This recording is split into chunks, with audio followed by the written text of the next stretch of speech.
Ate Beth at Nene kinilig para kay Bunso Migs Malino, buong detalye ating alamin.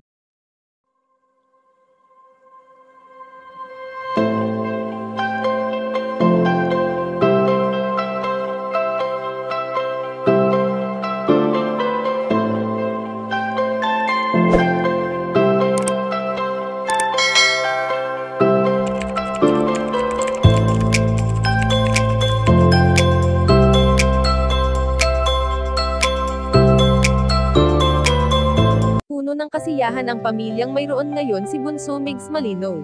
Sa mga videos na ibinabahagi nila sa atin, ay tila ba perpekto na ang pamilya Malino, dahil sa nakikita nating masaya nilang pagsasama. Matatandaan na noong nabubuhay pa ang namayapang komedyante ay puno ng kasiyahan ang bahay nila sa Batangas na ngayon nga ay nagsisilbing alaala na lang sa bawat isa. Hindi madali para sa pamilya Malino ang biglaang paglisan sa mundo ni Cutie Mahal, ngunit wala na naman silang magagawa kundi ipagpatuloy pa rin ang mga bagay na noon pa nilang ginagawa at ito ay ang magpasaya sa mga tao.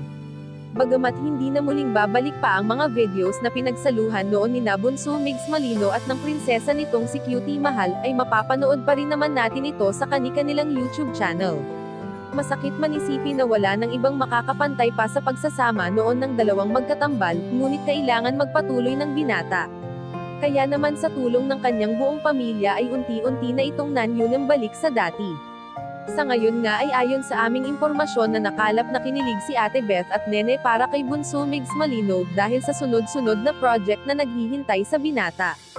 Alam naman natin kung gaano ka-supportive sina Ate Beth at Nene pagdating kay Bunso Migs, at never nilang ipinaramdam na nag-iisa na lamang ito. Kayo mga kachika, anong masasabi nyo dito? Please leave the comment and don't forget to subscribe.